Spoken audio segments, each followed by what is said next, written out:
Bonjour à toutes et tous, correction de l'exercice PEA 101. Donc on vous parle du circuit de la figure qui est juste en dessous et on vous demande de déterminer la valeur de I quand l'interrupteur est ouvert puis quand il est fermé. Alors, donc on a donc deux cas à faire, hein, le cas ouvert et le cas fermé. Alors quand l'interrupteur est ouvert, c'est plutôt simple parce qu'en fait, on se rend compte que le circuit est équivalent finalement à une seule maille. Il n'y a pas du tout besoin de faire ça. Alors l'idée est la chose suivante, c'est que quand l'interrupteur est ouvert, alors ce truc-là je vais l'appeler I'. Et en fait, I' vaut 0 quand l'interrupteur est ouvert, ce qui fait qu'en fait, ici, l'intensité là, que je vais appeler I0, et bien en fait, cette intensité, elle vaut grand I. D'après la loi des nœuds, ici. Puisqu'en fait, le seul courant entrant, c'est I0, et le seul courant sortant, c'est I depuis ce nœud-là. Alors après, c'est pas très compliqué, il suffit de paramétrer les tensions aux bornes des diverses résistances dans cette maille, en convention récepteur. Voilà. Alors, la première tension, puisqu'on est en récepteur, elle vaut tout simplement R2 fois I. Cette tension-là, elle vaut R1 fois I. Et puis, bien entendu, on a la tension aux bornes du générateur, ici, qui vaut grand E. Si on lit la maille dans ce sens-là, eh bien, en fait, la loi des mailles mène immédiatement à la chose suivante. R2I plus R1I moins E est égal à 0 et on se rend compte qu'on peut directement déterminer la valeur de I sans problème majeur. Donc en fait, I c'est égal à E sur R1 plus R2. On se rend compte qu'on n'a absolument pas utilisé la deuxième partie du circuit, ce qui est en fait complètement normal, puisque en fait de toute façon, l'interrupteur étant ouvert, ce circuit-là n'est absolument pas connecté électriquement au circuit précédent. Donc ceci en fait donne la première partie, la réponse à la première partie de l'exercice, c'est que I, alors j'ai appelé pardon pas F justement, IO pour I ouvert, et bien en fait c'est tout simplement E sur R1 plus R2. Alors une fois qu'on a fait ça, et ben c'est pas extrêmement compliqué, en fait je vais faire exactement la même chose, et je vais cette fois fermer l'interrupteur. Alors en fait, ce qui va se passer, ça va être un tout petit peu différent parce que ici, ça va être plus compliqué. Alors ce qu'on va faire, c'est qu'on va faire deux méthodes. Donc là, ici, je vais fermer l'interrupteur. La première méthode, ça va être directement par les lois de Kirchhoff, loi des mailles, loi des nœuds. On va essayer de trouver la valeur de I. Et la deuxième méthode, on va essayer d'être un peu plus subtil, d'accord, pour essayer d'aller un tout petit peu plus vite ou en tout cas avec moins de calcul. Alors ce que je vais faire, c'est que cette intensité-là, je vais l'appeler I0, c'est l'intensité qu'il y a dans cette branche-là. Et cette intensité-là, je vais l'appeler I1, qui est l'intensité dans cette branche-là. I, bien sûr, c'est celle qui nous intéresse. Il faut donc que je paramètre la deuxième partie du circuit, celle-là, d'accord, et que je paramètre également cette résistance-là, comme ceci. R2 est déjà paramétré, hein, petite remarque, cette tension ici, là, c'est la même que vous la mettiez là ou là, c'est exactement la même chose. D'accord. Donc je la mets là, mais voilà. Alors, la loi des mailles, dans la première maille, vous donne donc la chose suivante. On a donc tout simplement R de I plus R. Alors là, ça change un peu. Hein. Je suis allé un tout petit peu trop vite. Ici, en fait, on n'a pas R1I, mais on a R1I0. Faut un peu se méfier. Donc ici, on a R1I0 moins E est égal à 0. Ça, c'est donc la première équation. En fait, on va en avoir besoin d'une deuxième, qui est la chose suivante, en fait. Alors, je vais les écrire. Celle-là, cette tension-là, elle vaut R2I1. Cette tension-là, elle vaut R1I1. Et cette tension-là, elle vaut toujours R2I. Ça n'a pas changé.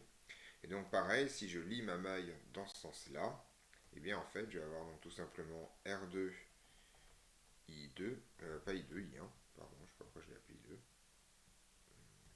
I2, I1, plus R1I1, moins R2I, qui est égal à 0. Et ma troisième équation, c'est tout simplement la loi des nœuds qui dit que I0, c'est égal à I1 plus I. Donc on a trois équations, trois inconnues, mais en fait c'est relativement simple. On va pouvoir, parce qu'il n'y a que I qui nous intéresse, donc on va résoudre ça relativement rapidement. De la façon suivante, en fait, je vais tout simplement exprimer I1 en fonction de. Alors c'est I0, pardon, en fonction de I. Donc en fait, on se rend compte que I0 ici, c'est égal tout simplement à. Je ne vais pas dire de bêtises, E moins R2i, et le tout divisé par R1. Ici, je vais faire pareil avec I1. Je vais dire que I1, c'est tout simplement R2i divisé par R1 plus R2. D'accord? Et en fait, ces deux-là, ces deux expressions-là, je vais les remplacer là-dedans.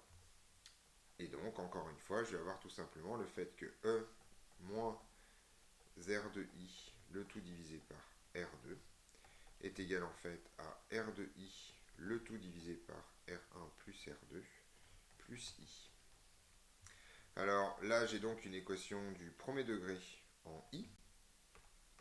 Je vais tout simplement multiplier cette équation par R2 d'abord, et par le produit R2 multiplié par R1 plus R2. Donc je vais avoir tout simplement R1 plus R2 facteur de E moins R de I.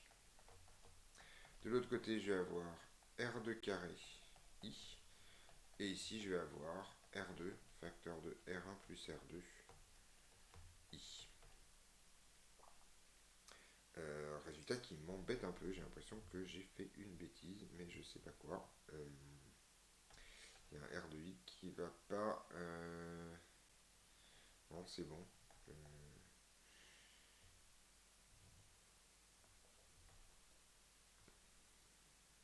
Là, si, c'est ça y est, je vois où j'ai la bêtise. En fait, comme je connais le résultat, voilà. Donc ici, en fait, je fais une erreur de recopiage, c'est R1, c'est le R1 qui est là. Et donc ici, j'ai un R1 là qui se promène. Voilà, excusez-moi pour cette faute de recopiage. On reprend et on est parti. Donc juste pour information, je m'en suis rendu compte juste parce que je connais le résultat quasiment par cœur et que j'arrivais pas à voir les bouts, donc il n'y a pas d'astuce, et je triche avant de faire ça. Donc on fait attention aux indices, hein, ça fait partie des erreurs qui sont assez courantes. Une fois qu'on a ça, je vais pouvoir écrire la chose suivante. J'ai donc un R1 plus R2 fois E ici, moins R1 plus R2 qui multiplie R2I, qui est égal à R2 carré. Non, bah justement, ici c'est pas R2 carré. Voilà, c'est ça le truc. C'est comme j'ai tout multiplié par R1, ici j'ai R1, R2 et R1, R2, I, plus donc R1 facteur de R1 plus R2 fois I. Donc si je mets tous les I d'un côté, je vais donc avoir I qui va être facteur de, alors c'est pas très compliqué, je vais avoir, alors des R1, R2 j'en ai 1, 2, et puis j'en vais avoir un ici, donc j'ai un 3 R1, R2 ici. Je vais avoir R2 carré qui vient de ce terme-là, et un R1 carré qui vient de ce terme-là. Et ça, c'est égal à R1 plus R2 que multiplie E. Et donc, ça me permet d'écrire, alors je vais l'écrire en haut pour le garder pour la prochaine méthode, en fait. Ça me permet d'écrire finalement que l'intensité, quand le truc est fermé, c'est tout simplement E qui multiplie R1 plus R2 est divisé par R1 carré plus 3R1R2 plus R2 carré. Donc, juste petit commentaire, on a fait la loi des mailles, la loi des nœuds. Alors, cette méthode mène toujours au résultat. C'est la méthode la plus sûre. Par contre, c'est extrêmement rarement la méthode la plus rapide. Tout simplement parce qu'en fait, la loi des mailles et la loi des nœuds mènent en général à un système de n équations n inconnues avec 3 équations 3 inconnues pour 2 mailles. Les calculs peuvent être plus ou moins longs, plus ou moins fastidieux. Vous voyez que heureusement que je connaissais le résultat par cœur, parce que sinon, ma petite erreur d'indice ici, je me laisserais trimballer tout le long.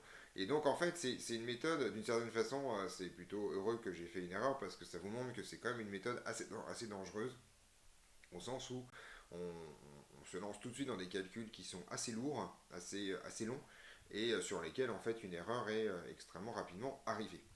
Néanmoins, c'est la méthode la plus, on va dire, immédiate, donc c'est pas absurde de le faire comme ça. Donc si jamais seule cette méthode-là vous intéressait, vous pouvez arrêter la vidéo. Mais ce que je vais faire à partir de maintenant, c'est regarder une deuxième méthode, un peu plus subtile, pour justement éviter tous ces calculs et éviter d'avoir un système de n équations n inconnues à résoudre. Donc le temps d'effacer ce que j'ai déjà écrit, sauf bien sûr le résultat, parce qu'il faut quand même être sûr qu'on retombe sur la même chose à la fin, ça fait quand même partie des prérequis. quand on a deux méthodes différentes, hein, on est censé quand même arriver au même résultat, sinon ça ne va pas. Je vais donc en fait enlever tout ça. Voilà, tout le paramétrage, Sproch, et repartir du début. La seule chose que je ne vais pas enlever, c'est que mon interrupteur est fermé. Alors ce que je vais faire, c'est la chose suivante, c'est que je vais quand même garder celui 0, comme ça. Et je me rends compte en fait que cette partie-là du circuit, cette zone-là, ici, est en fait un diviseur d'intensité qui est constitué de deux résistances en parallèle. La première qui est R2 et la deuxième qui est R1 plus R2. Et donc en fait, je vais pouvoir avoir accès extrêmement rapidement à une relation entre I et I0 qui est tout simplement que I sur I0, c'est-à-dire l'intensité de cette branche-là divisée par l'intensité globale, est égale tout simplement à la conductance de cette branche-là, c'est-à-dire 1 sur R2, divisé par la somme des conductances, c'est-à-dire 1 sur R2 plus 1 sur R1 plus R2. Alors je vais multiplier l'ensemble par R2 fois R1 plus R2, et donc je vais avoir en fait tout simplement R1 plus R2 divisé par R1 plus R2 plus R2, c'est-à-dire en fait R1 plus R2 sur R1 plus 2R2. Voilà. Donc ça en fait c'est le rapport entre I et I0. Donc ça c'est la première étape. Et cette étape en fait c'est en général une stratégie assez générale, c'est-à-dire que maintenant que j'ai I, en fait mon problème c'est de déplacer d'un cran. Ce qui m'intéresse maintenant c'est plus de déterminer I, mais bien entendu de déterminer I0. Alors en fait pour déterminer I0, je vais en fait tout simplement procéder par circuit équivalent. Alors en fait ce circuit ici, il est équivalent de façon relativement simple à celui-là, c'est-à-dire R1, et puis ici j'ai R2, et là j'ai tout simplement en fait R1 plus R2. Mais donc ça c'est simplement l'association en série de ces deux résistances-là, celle-là.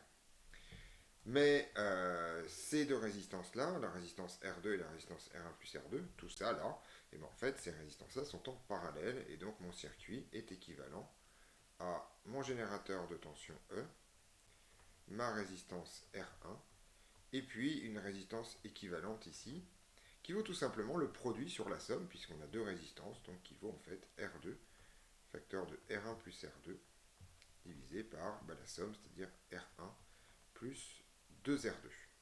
Voilà. Donc on retrouve quelque chose de très très similaire ici. Et une fois que j'ai fait ça, alors je suis désolé, c'est un peu le bazar, je vais mettre une petite frontière là, voilà, comme ça, hop. Pour pas qu'on se mélange les pieds. Et donc une fois que j'ai fait ça, en fait, eh ben, c'est pas très compliqué parce que mon intensité I0 elle est toujours là, c'est l'intensité qui traversait R1, donc elle n'a pas bougé. Et je peux calculer I0 extrêmement facilement en fait. I0 c'est tout simplement eh bien, la tension E divisée par la somme de toutes les résistances, c'est-à-dire R1 plus R2, facteur de R1 plus R2, sur R1 plus 2R2. Je vais multiplier numérateur et dénominateur par R1 plus 2R2, c'est-à-dire que c'est E, facteur de R1 plus 2R2, le tout divisé par R1 carré plus 2R1R2. D'accord, j'ai développé ça fois ça, et après il me reste R1R2, donc je vais avoir en fait un 3R1R2 plus R2 carré, dénominateur qui est en fait le même que celui du résultat d'arrivée. Et bien en fait, pour avoir I, il me suffit tout simplement d'exprimer que I c'est I0 facteur de ça. Donc I en fait, c'est I0 facteur de R1 plus R2 divisé par R1 plus 2R2. C'est-à-dire, et bien en fait, quand j'emplace I0 par son expression, ce qu'on constate, c'est que ce numérateur-là, cette partie-là, et bien en fait, on la retrouve ici.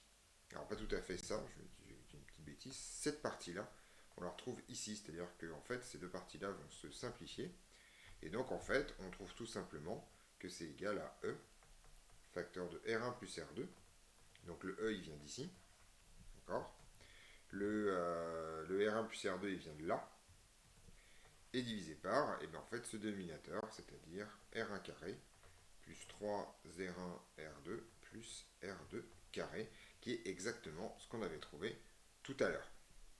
Donc on retrouve bien entendu le même résultat. Mais ce qu'on constate en fait, c'est qu'on a eu des calculs un peu moins lourds à faire, en particulier on a pas eu de résolution de système à se coltiner, on a en fait tout simplement construit la solution de notre problème par circuit équivalent. En général, cette méthode, qui certes est plus astucieuse, donc il faut deviner, il y a des fois on ne voit pas la méthode un peu astucieuse pour arriver à la fin, et souvent quand même une méthode qui est préférable, donc ça vaut le coup un peu de chercher, voir s'il n'y a pas une méthode un peu, comment dirais-je, plus subtile que la loi des mâts et la loi des nœuds, pour justement éviter d'avoir à affronter des systèmes de n équations et d'inconnus qui sont en général très très générateurs d'erreurs de calcul et donc de mauvais résultats à l'arrivée. Voilà, donc ceci termine cette vidéo. Alors, il y a peut-être une façon... Non, c'est très difficile à faire, pardon, non, je ne le fais pas. Donc, ceci termine cette vidéo. On se retrouve donc dans d'autres vidéos pour d'autres corrections.